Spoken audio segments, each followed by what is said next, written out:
tayo sa Tibet. Sige. Secret. Basta secret. Somewhere. Oo, Somewhere only we know. far away. Sa Tibet. Somewhere only we know. Ayan. From M. Gregorio 3. How does your families keep you both grounded considering the enormous success you have? Siyempre, hindi naman nila nakakalimutan na ipaalala sa amin kung saan kami nanggaling, kung saan kami nagsimula. And siyempre, ayaw din nilang mangyari sa amin na yung lumaki nga yung ulo and all. So talagang isa rin sila sa mga nagpapaalala sa amin lagi. Na kami pa rin si Richard at Mengay. Oo, na ito wala lang yan. Wala lang yan. What she said. Okay. From? Middles 05. MYTLS 05. Kailangan ba po ba namin ng oxygen sa loob ng sinihan? Oo, okay. Kailangan din ng diaper. Ayan, at saka ng hospital bed. Oo. Basta yung i-ready ng mga stretcher. I-ready ng mga stretcher sa labas ng sinihan dahil, nako, hindi natin masasabi. Okay, ito, from @joy20. Nako, hindi natin masasabi. Okay, ito, from @joy24 kung wala ka sa stud. Mali yung pagkakabasa mo. Joy. Joy. @joy24. Kung wala ka sa estado mo ngayon at main DCM, ano kayang ginagawa mo or work mo ngayon? Siguro halaman pa rin ako. Halaman kasi ako noon.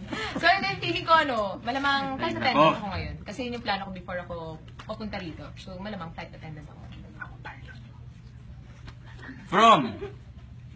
From Generian Siton. Ate Main, sa tuwing week sa rin anong mas magandang regalo na, ano ang mas magandang regalo ni Kuya Alden na pinaka-special na hindi mo malilimutan? Week sa rin lang ba? Weeksary? Kahit ano daw. Eh di syempre yung birthday. Pinapunta ka sa Bora kasi syempre sinurprise mo ako. Oh my God! Paano? Oh my I'm having so much fun. Oo. Tapos, oh my God. Biglang so oh from, my God. from 87? From Generian Siton. Ate Main, sa tuwing week sa rin anong mas magandang regalo na, ano ang mas magandang regalo ni Kuya Alden na pinaka-special na hindi mo malilimutan? Week sa rin lang ba? Weeksary? Kahit ano daw. Eh di syempre yung birthday. Pinapunta ka sa Bora kasi syempre sinurprise mo ako. Oh my God! Paano? Oh my I'm having so much fun. Oo. Tapos, oh my God. Biglang so from, my God. From 87? Yung tampo ko sa'yo from 87. Ilang percent na lang? Nakalimutan. Basta yun sa Bora. Yes. Kasi surprise, hindi ko naman in-expect. Okay. From Manilito Datig, anong dream wedding yung dalawa? Syempre, sa tabi ng mahal namin. Yes. Tsaka sa simbahan. Sa simbahan. Dapat basbas ng Diyos. Tapos after nun sa beach. Yes. Isang may second wedding.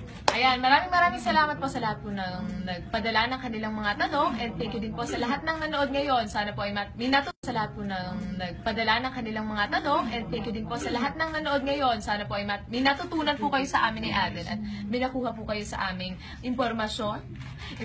Ayan. Maraming salamat po ulit sa suporta niyo sa amin sa Alden and sana po huwag po kayong magsawa and don't forget, imagine you in July 13. And thank you din po sa support na binibigay niyo sa amin ni Mengay. Tsaka sana wag po kayong magsawa and hindi rin naman po kami magsasawang paligaya at magpasaya po sa inyong lahat. Kasi kumbaga kaya po kami nandito is para magbigay po ng good vibes sa inyo, ng kaligayahan. Kasi kayo rin naman po yung naglagay sa amin dito. Correct. So July 13 po, directed by Michael Tubiara, DGPI. Imagine you and me. I'll love you all. I'll love you. Salamat.